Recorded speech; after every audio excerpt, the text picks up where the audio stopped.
Assalamualaikum warahmatullahi wabarakatuh. Materi teori belajar dan motivasi belajar. Materi ini disusun oleh Athoillah, Muhammad Chairuddin, Nur Hanifah, Trifirma Yustianingsih dan Zahratul Aidah. Kami adalah mahasiswa pendidikan profesi guru prajabatan Universitas Muhammadiyah Jakarta tahun 2022.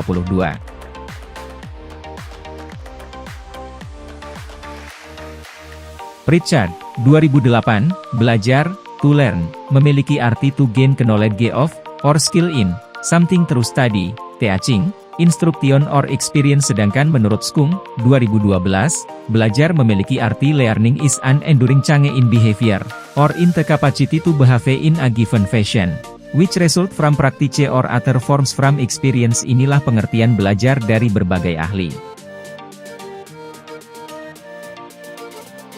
Ciri dalam belajar ada beberapa. Yang pertama, belajar ditandai dengan adanya perubahan tingkah laku atau change behavior. Kedua, perubahan tingkah laku merupakan hasil latihan atau pengalaman. Ketiga, pengalaman atau latihan itu dapat memberi penguatan. Dan yang terakhir adalah perubahan tingkah laku tidak harus segera diamati pada proses belajar sedang berlangsung. Perubahan perilaku tersebut bersifat potensial.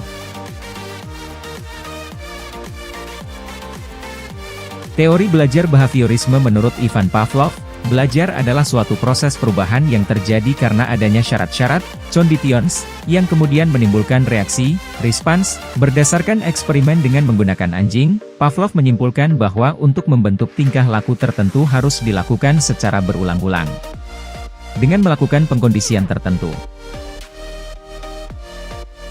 Teori belajar behaviorisme menurut Thorndike, belajar merupakan proses interaksi antara stimulus, S, dan respon, R.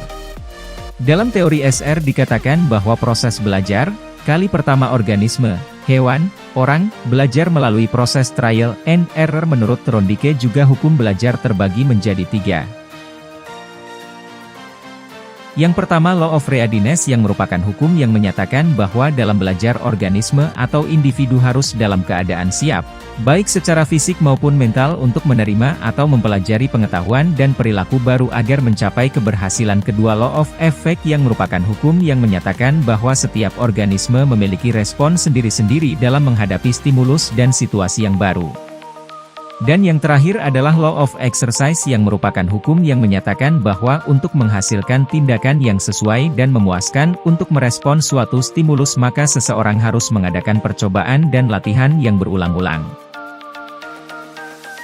Teori belajar behaviorisme menurut teori belajar Skinner didasarkan atas gagasan bahwa belajar adalah fungsi perubahan perilaku individu secara jelas.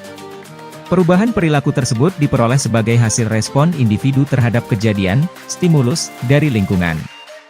Berdasarkan hasil eksperimen Skinner didapatkan 4 prinsip belajar, yaitu pertama reinforcement, merupakan sebuah konsekuensi yang menguatkan tingkah laku. Kedua, shaping, merupakan langkah-langkah kecil yang disertai dengan feedback untuk membantu siswa mencapai tujuan yang ingin dicapai. Ketiga, punishment, merupakan upaya menghadirkan situasi yang tidak menyenangkan atau situasi yang ingin dihindari untuk menurunkan tingkah laku. Dan yang terakhir, extinction, adalah mengurangi atau menurunkan tingkah laku dengan menarik reinforcement yang menyebabkan perilaku tersebut terjadi. Teori belajar sosial kognitif menurut Albert Bandura, walaupun prinsip belajar cukup menjelaskan dan meramalkan perilaku, namun prinsip tersebut harus memperhatikan suatu fenomena yang diabaikan oleh paradigma behaviorisme. Teori belajar konstruktivisme kita bagi menjadi 4. Yang pertama, menurut Jean Piaget, manusia memiliki struktur pengetahuan dalam otaknya, seperti sebuah kotak-kotak yang masing-masing memiliki makna yang berbeda-beda. Kedua, menurut Vygotsky, salah satu konsep dasar pendekatan konstruktivisme dalam belajar adalah adanya interaksi sosial individu dengan lingkungannya. Ketiga, zone of proximal development, ZPD, merupakan suatu tingkat yang dapat dicapai oleh seorang anak ketika ia melakukan perilaku sosial. Dan yang terakhir, scaffolding, merupakan pemberian dukungan dan bantuan kepada seorang anak yang sedang pada awal belajar, kemudian sedikit demi sedikit mengurangi dukungan atau bantuan setelah anak mampu untuk memecahkan masalah dari tugas yang dihadapinya. Dari teori konstruktivisme menurut Jean Piaget terdapat 2 proses dalam belajar. Pertama, proses organisasi informasi, proses ketika manusia menghubungkan informasi yang diterimanya dengan struktur-struktur pengetahuan yang sudah disimpan atau sudah ada sebelumnya dalam otak. Selanjutnya, proses adaptasi, proses yang berisi dua kegiatan. Pertama, menggabungkan atau mengintegrasikan pengetahuan yang diterima oleh manusia, atau disebut dengan asimilasi.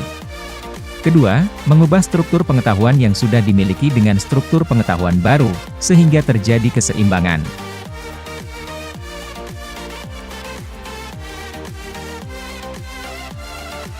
Motivasi belajar. Menurut Atkinson, motivasi dijelaskan sebagai suatu tendensi seseorang untuk berbuat yang meningkat guna menghasilkan satu hasil atau lebih pengaruh. A.W. Bernard memberikan pengertian, motivasi sebagai fenomena yang dilibatkan dalam perangsangan tindakan ke arah tujuan-tujuan tertentu yang sebelumnya kecil, atau tidak ada gerakan sama sekali ke arah tujuan-tujuan tertentu. Motivasi merupakan usaha memperbesar atau mengadakan gerakan untuk mencapai tujuan tertentu. Demikian penjelasan tentang teori belajar dan motivasi belajar oleh kelompok kami. Akhir kata, terima kasih. Wassalamualaikum warahmatullahi wabarakatuh.